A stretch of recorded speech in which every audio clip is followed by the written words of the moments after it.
레위기 18장에서 하나님은 이스라엘 백성에게 이집트와 가나안의 풍습을 따라서는 안 된다는 말씀을 하셨습니다.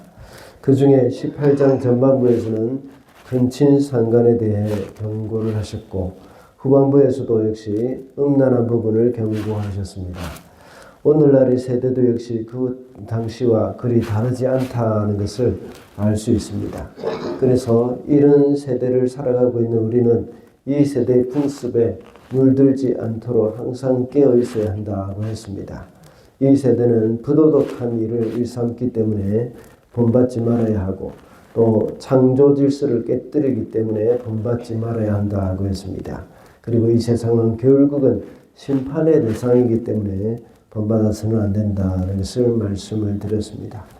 그리고 19장에서는 하나님의 백성들이 성결한 삶을 살아가기 위해서 실생활 가운데 우리가 지켜야 할 규례들을 말씀을 하고 있습니다. 그 중에 1절부터 8절까지는 하나님과의 관계에서 종교적인 규례를 말씀하고 있고 또 9절부터 18절까지는 사회적인 기본 규례를 말씀을 하고 있습니다. 이것을 명하시면서 하나님은 전제 조건이 내가 거룩하니 너희도 거룩하라는 말씀을 하십니다. 그리고 어떻게 거룩한 삶을 살아야 할 것인지를 알려주십니다. 먼저는 하나님과의 그 관계에서 거룩하라고 말씀하고 있고 그 다음으로는 이웃 사랑에 대한 말씀을 통해서 우리에게 거룩하라고 말씀합니다. 그래서 오늘은 내가 거룩하니 너희도 거룩하라는 제목으로 말씀을 살펴보겠습니다. 첫째로 하나님 앞에서 거룩해야 합니다. 2절 말씀입니다. 이스라엘 자손 온 회중에게 말하여라. 너는 그들에게 일러라. 너희의 하나님인 나 주가 거룩하니 너희도 거룩해야 한다. 오늘 본문 2절부터 8절까지는 이스라엘 백성들이 하나님 앞에서 행해야 할 종교적인 기본 의무를 말씀하고 있습니다. 하나님의 백성의 삶에서 가장 기본이 먼저 하나님과의 바른 관계, 그것을 이루어야 함을 말씀하는 것이죠. 3절에 보면 부모를 공경하라는 말씀이 나오는데 이것은 어떻게 보면 사람과의 규례라고 할 수 있습니다. 십계명을 보면 또 하나님께서 말씀하신 것이 이 부분이 5번째 계명으로 나오지 않습니까? 그래서 사람과의 관계로 분류를 하기도 합니다. 또 한편으로 보면 성경에 나오는 부모의 역할은 가정에서 하나님의 대리자이기도 합니다. 그래서 부모를 통해서 하나님을 공경하는 것을 배우게 됩니다. 신명기 말씀에서는 부모가 하나님의 말씀으로 자녀를 잘 훈육해야 한다는 것을 가르치고 있습니다. 그 내용의 핵심이 바로 신명기 6장이지 않습니까? 그래서 자녀들도 역시 하나님이 우리에게 보내신 부모를 공경하는 일에서부터 하나님을 경외해야 하는 것을 배우게 되는 것입니다. 그런 측면에서 부모 공경도 역시 하나님 앞에서 거룩한 삶에 속한다는 것입니다. 그리고 안식일을 지킬 것과 또 무상 숭배하지 말라는 말씀, 그리고 또 하나님께 드리는 제물이 이틀이 지나면 먹지 말고 모두 불살라 바치라고 말씀하고 있습니다. 하나님께 드리는 예물조차도 상하에서 부정하게 되지 않도록 그 전에 다 살라서 바치라는 말씀입니다. 이러한 모든 것이 바로 하나님께서 명하신 거룩한 삶의 모습입니다. 오늘날 우리는 구약시대와는 달리 하나님께 드리는 제물 이런 것들은 없습니다. 그러나 우리의 몸을 하나님이 기뻐하시는 산 제물로 우리가 드릴 수는 있습니다. 그래서 우리의 몸이 하나님 앞에 드려지는 제사로서 흠이나 부정함이 없어야 하겠습니다. 우리의 영혼을 좀 더 거룩하지 못한 장소로 드나들거나 또는 거룩하지 못한 음식을 먹거나 또 거룩하지 못한 것을 보는 것은 하나님께 예배하는 성도들로서 합당하지 못한 것이죠. 물론 신약에 와서는 거룩하지 않은 장소도 없고 거룩하지 못한 음식도 없습니다. 그러나 우리가 우리의 쾌락이나 우리의 즐거움을 위해서 우리의 양심을 속이고 행하게 된다면 그것이 부정한 일이 되는 것입니다.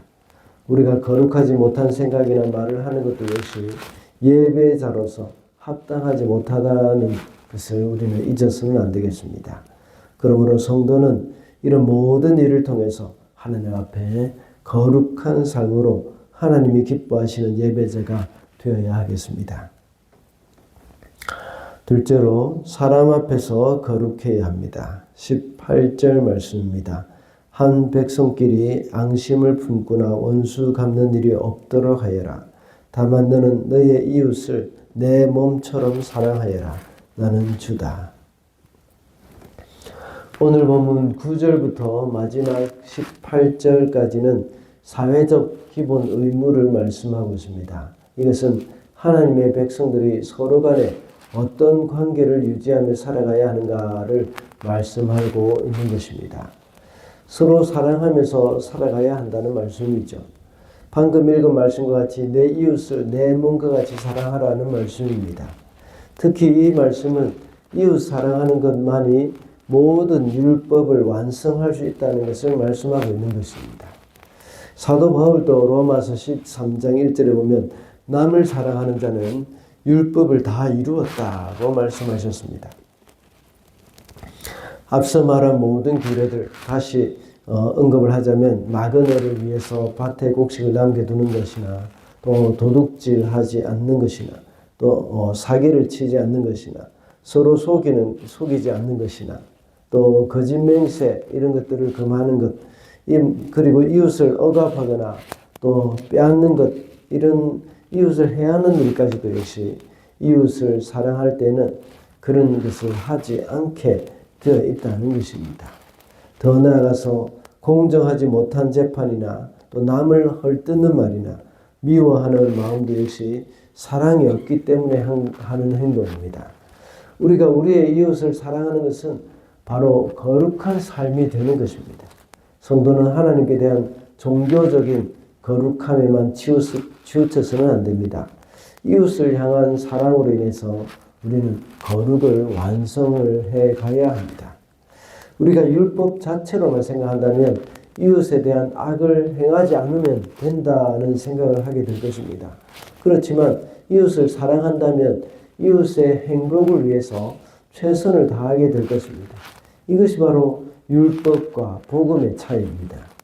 율법은 소극적인 측면이 있지만 복음은 적극적인 측면이 있습니다.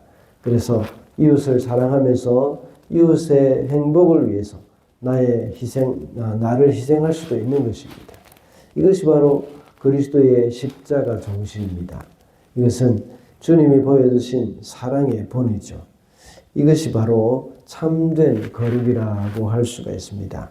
우리 민족은 하나님으로부터 많은 복을 받은 사람들입니다. 그러나 하나님을 잘 섬기고 예배를 잘 드리고 새벽기도라는 귀한 전통도 물려받았습니다. 그리고 열심히 전도도 했고 선교도 해왔습니다. 그러나 우리에게 한 가지 부족한 것이 있다면 그것은 이웃을 향한 사랑입니다. 우리는 신앙생활을 하면서 아직 이웃에게 어떻게 해야 하는지를 잘 배우지는 못한 것 같습니다.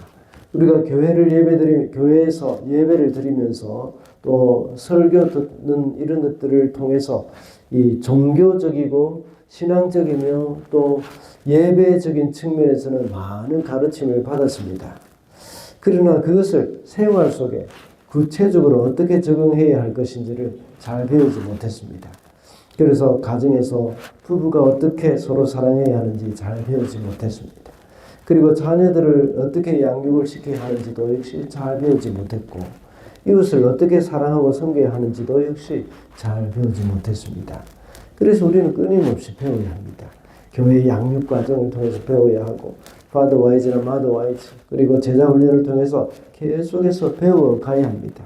그렇게 할 때 우리는 이웃을 사랑하는 법도 배우게 되고 그것을 생활 속에 어떻게 적용하고 어떻게 생활 속에 녹아내릴 수 있도록 훈련이 가능한지 그것도 역시 알게 될 것입니다.